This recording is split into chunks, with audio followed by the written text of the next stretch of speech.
Welcome back, viewers. We have some more breaking inputs coming in now. PFI's UP media in charge has now been arrested from Lucknow, UP. He is in fact accused of inciting hate by putting up anti-Mandir posts on the social media platform.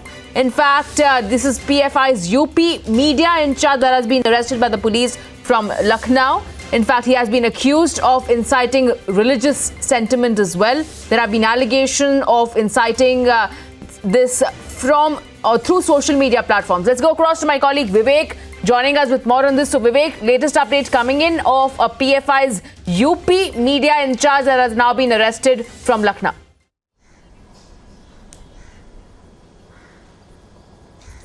जी हाँ, PFI का जो UP media in charge था अब्दुल मजीद इसका नाम है और इसको कल लखनऊ पुलिस ने इसको पकड़ करके इसको जेल भेज दिया है। और इस पूरे प्रकरण में अगर बात करी जाए तो तकरीबन 5 तारीख को यूपी पुलिस को पता चला कि कोई एक ऐसा शख्स है जो पीएफआई से जुड़ा हुआ है और वो अपने सोशल मीडिया के अकाउंट से अलग अलग जो चीज़ें हैं उन्मादी जो पोस्ट हैं वो शेयर कर रहा है। और इसको लेकर के जब यूपी पुलिस उस जगह पर पहुंची, ये थाना काकोरी पड़ता है लखनऊ के पास में, वहाँ पर जो यूपी पुलिस पहुंचती जिस जगह पर एड्रेस था तो वहां पर पता चलता है कि एक अब्दुल मजीद नाम का शख्स है जो कि दिल्ली का रहने वाला है, लेकिन वहां पर रेंट पर वो रह रहा था। और उससे जब कड़ाई से पूछताछ करी गई तो पता चला कि फेसबुक और ट्विटर के माध्यम से वो अलग अलग सोशल मीडिया पोस्ट कर रहा था, जिसमें तीन चार अलग अलग चीज़ों को लेकर के वो धार्मिक उन्माद फैलाने की जो बात है वो कर रहा था। उसमें जो बड़ी चीज़ ये थी कि उसमें उसने ट्रिपल तलाक का जिक्र किया था कि ट्रिपल तलाक से किस तरीके से मुस्लिम युवाओं के एक तरीके से ट्रिपल तलाक कैसे मुस्लिम युवाओं के खिलाफ है।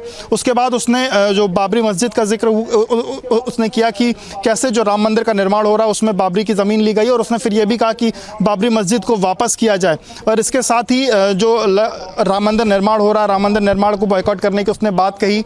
उसके बाद 2014 से जो लगातार जो सरकार है, 2014 से सरकार का उसने जिक्र किया कि इसमें कोई भी 2014 से सरकार चल रही है वो सुशासन की सरकार नहीं है, ये सिर्फ फरेब की सरकार है। तो इस तरीके से अलग अलग सोशल मीडिया पोस्ट वो कर रहा था। और इसी को लेकर के जब यूपी पुलिस ने और लखनऊ पुलिस ने जब वहाँ पर गई, उससे कड़ाई से पूछताछ किया तो उसके बाद उसने सारी चीज़ें पुलिस के सामने बताई हैं और उसके बाद उसकी गिरफ्तारी करी गई है।